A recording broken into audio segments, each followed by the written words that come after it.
Viral hit episode 7 में आप सबका स्वागत है। पिछले एपिसोड में हमने देखा था हॉबिन पाग्गो से पीटने और ह्यूमिलिएट होने के बाद 1 महीने तक स्कूल नहीं आता, पर 1 महीने तक वो खुद को बहुत ज्यादा ट्रेन करता है। पर बाद में जब वो स्कूल आता है, स्कूल आके पाग्गो के साथ उसका फाइट होता है।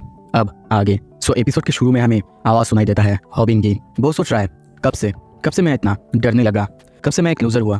पहले तो मैं ऐसा नहीं था, या फिर जब मेरे डैड मुझे छोड़ के चले गए तब से मैं ऐसा हूँ?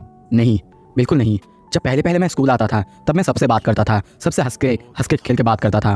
पर तभी कुछ ऐसा हुआ, हम पाग्गो को देखते हैं उसे किक मारते हुए। वो पाग्गो को कहता भी है, तुम मुझे क्यों मार रहे हो तुम मुझे। पर मुझे ये कभी भी समझ में नहीं आया, कभी भी नहीं, कि वो मुझे क्यों मार रहा था।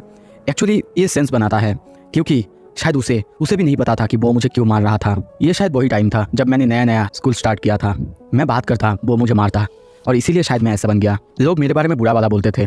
मैं अब किसी की आंखों में आंखें डाल के नहीं बोल सकता था, नहीं देख सकता था। और ये उसी टाइम था जब से मैंने स्कूल आना या फिर स्कूल को हेट करना शुरू कर दिया। मैं ज़्यादा बात नहीं करता था क्योंकि ऐसा लगता था जैसे कि मेरी ज़बान को बांध दिया गया है। मेरा पोस्चर पूरी तरीके से ख़राब हो चुका था। मेरा सर हमेशा नीचे की तरफ रहता था। इसीलिए मुझे जो भी देखते वो सब मुझे मेरी पोस्चर के बारे में बोलते, सब मेरे बारे में बुरा भला बोलते। पर अब और नहीं, मैं कोई लूजर नहीं हूँ। तुम एक ऐसो लो पाग्गो। तभी हमें फिर से वही सीन दिखाया जाता है जब हॉबिन ने पाग्गो के फेस पर एक बहुत जोरदार पंच मारा था, जिस पंच की वजह से पाग्गो उड़ के बहुत दूर जाके गिर गया था। ये देख के आसपास के सभी बहुत ज़्यादा चौंक गए थे, हैरान हो चुके थे। स्नैपर और रूमी दोनों उसे देख रहे थे। हॉबिन के हाथ में हम देखते हैं उसके हाथ में बहुत ज़्यादा खून लगा हुआ है। ये उसकी नहीं बल्कि पाग्गो का खून है। वो सोच रहा था साइलेंस, और ज़्यादा साइलेंस। कोई नहीं बोल रहा था, कोई मेरे लिए चीयर्स या फिर जीयर्स नहीं कर रहा था। पर जो आवाज़ बाहर से आ रहा था वो था मेरे सांस लेने का आवाज़। बस इतना ही सन्नाटा चारों तरफ फैल गया था। तभी देखते हैं पाग्गो को ऐसा देख के उसके 2 दोस्त हॉबिन के ऊपर चिल्लाने लगते हैं। पर तभी वहाँ पे स्नैपर आता है और उनके ऊपर चिल्लाने लगता है और कहने लगता है, तुम लोगों ने अगर मेरी दोस्त को हाथ लगाने की कोशिश भी की तो छोड़ूंगा नहीं।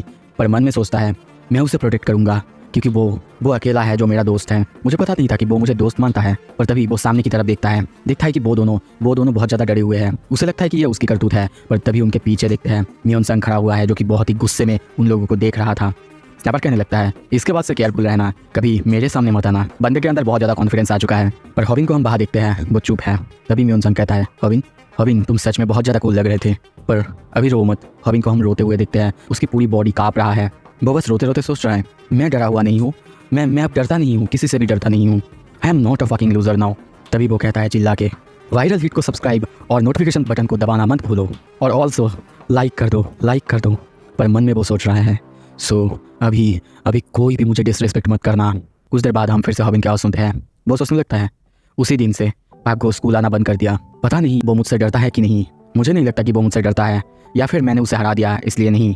हाँ, मैं जानता हूँ मैंने अपना सब कुछ दे दिया था, पर मैं लकी था कि वो पंच सही जगह जाके लैंड किया, यानी उसके जॉब पर। पर अब मेरी वजह से इस जगह पे बहुत ज़्यादा शांति है। सारे के सारे स्टूडेंट्स भी बहुत ज़्यादा खुश हैं और हमारी फाइट के बारे में ही बात कर रहे हैं। यहाँ तक कि वो लोग उस वीडियो को बार बार देखना चाहते हैं, देख रहे हैं। पाग्गो वो स्कूल नहीं आ रहा है क्योंकि वो अपने ही डाउनफॉल से डरता है। पर मुझे लगता है वो जो डिजर्व करता था उसको वो मिल चुका है। पर ऑनेस्टली मुझे ऐसा लग रहा है उसकी डाउनफॉल से जैसे कि मुझे मज़ा आ रहा है।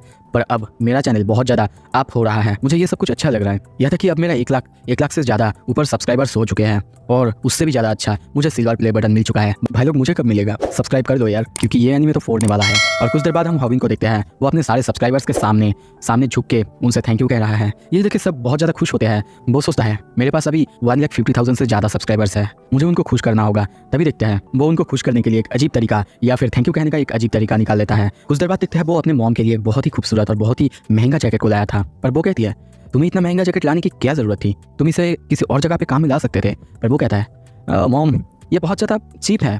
पर तभी हम पीछे उस प्राइस टैग को देखते हैं। उसका प्राइस करीब $1086 US डॉलर था, मतलब बहुत ज़्यादा महंगा। उसकी मॉम उसके उस फ्रेंड के बारे में बोलता है जो कि उनसे वहाँ पे मिलने आया था। आपका मतलब मियोन संग? क्या मियोन संग वो हॉस्पिटल आ सकता है? पर तभी कहता है, मॉम मुझे काम पे जाना है, मैं थोड़ा सा जाता हूँ। पर जब वो बाहर आता है, बाहर हम देखते हैं स्नैपर को। वो ये सुन के बहुत ज़्यादा हैरान होता है और कहता है, क्या ये मियोन संग था? पर हॉबिन सोच रहा है, नहीं मॉम, मियोन संग तो ठीक है, पर अब मेरा उससे भी अच्छा एक दोस्त है, उसका नाम है स्नैपर। हाँ, वो एक पीस ऑफ ट्रैश है, पर फिर भी उसका दिल वो बहुत अच्छा है। सीन शिफ्ट होता है। कुछ देर बाद हम रात में देखते हैं, स्नैपर अब उसे बता रहा है, अब तुम्हारे पास इतना ज़्यादा सब्सक्राइबर्स है तो हमें एक एडिटर की ज़रूरत होगा। ये सुनकर हॉबिन चौंकता है और कहता है, क्या पर तुम तो एडिट करते थे ना हमारे वीडियोस को। वो कहता है हाँ बिल्कुल करता था, पर मैं उतना भी अच्छा एडिटर नहीं हूँ कि तुम्हारे चैनल को अब मेंटेन कर पाऊँ। हमें एक अच्छा एडिटर चाहिए, क्योंकि अगर वीडियोस अच्छे दिखेंगे तभी तो लोग देखेंगे उन्हें। पर हॉबिन को समझ में नहीं आता और वो कहता है तो फिर हम कहाँ ढूंढे? तुम्हें क्या लगता है हम ऑनलाइन में थोड़ा सा पोस्ट कर दे कुछ? और तभी देखते हैं स्नैपर कहता है तुम्हें कुछ भी नहीं पता क्या किया जा सकता है। और तभी अपना कैमरा निकलता है और कहता है तुम्हें पता है मैं कब से ये लाइव स्ट्रीम कर रहा था, जो कुछ भी यहाँ पे हो रहा था सब कुछ चल रहा था। भाई इसके जैसे दोस्त से बच के रहना चाहिए, कब और कहाँ पे कैमरा निकल दे क्या पता। कुछ देर बाद देखते हैं वो लोग कैमरे के सामने अनाउंस करते हैं कि उनको एडिटर की ज़रूरत है। और जब वो ये अनाउंस करते हैं तभी देखते हैं एक के बाद एक बहुत सारे कमेंट्स आ जाते हैं जो कि उनके एडिटर बनना चाहते हैं। सब अपना CV या फिर अपने डिटेल्स भेजने लगते हैं। ये देख के विन बहुत ज़्यादा चौंकता है कि इतने सारे लोग इंटरेस्टेड है।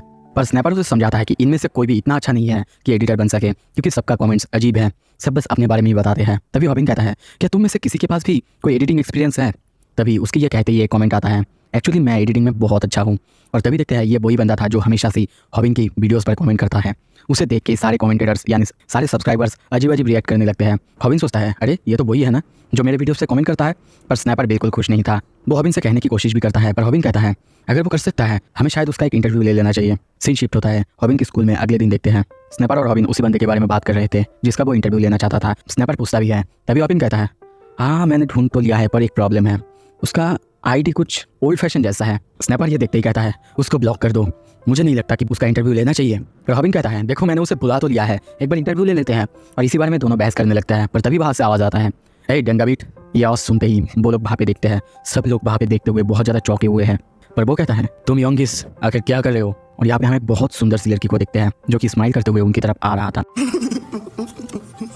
उसको देखते ही सब लोग बहुत ज़्यादा हैरान होते हैं, चौंक जाते हैं। वो लोग सभी उसकी तरफ ऐसे देख रहे थे। ये देख के वो कहती है ए देखो देखो सबकी तरफ देखो, सब मुझे ऐसे देख रहे हैं जैसे कि कोई गाड़ी का हेडलाइट। और तभी हॉबिन को देखते हुए कहती है क्या तुम मेरा इंटरव्यू नहीं लोगे? वो कुछ अजीब सी लैंग्वेज में बात करने लगती है जो कि सबको बहुत ज़्यादा अजीब लग रहा होता है। और यहाँ पे हमें पता चलता है वो स्कूल में बहुत ज़्यादा फेमस है क्योंकि वो क्यूट है, पर उसके साथ उसकी जो बोलने का तरीका है वो भी बहुत ज़्यादा अजीब है। सुना है कि वो बाहर था, मतलब फॉरेन में थी, पर यहाँ पे आने के बाद किसी ऑनलाइन में एक किसी बुढ़े से कोरियन सीखने की ट्रेनिंग ली थी, जिसकी वजह से उसकी आवाज़ और उसके बोलने की तरीका बिल्कुल ऐसा है।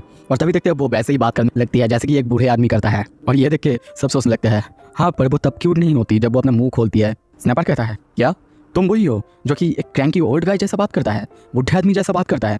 वो थोड़ा शर्माती है और कहती है क्या तुम मेरी इंटरव्यू नहीं लेने वाले? पर तभी स्नैपर उसकी तरफ उंगली दिखाते हुए हंसने लगता है और कहता है तुम सच में क्यूट नहीं लगती हो, अब तुम्हारा फेस भी क्यूट। पर तभी देखते हैं उसकी बात काटते हुए वो उसका उंगली पकड़ती है और कहती है यंग मैन तुम्हें ऐसे ही किसी के ऊपर अपना उंगली नहीं रखना चाहिए।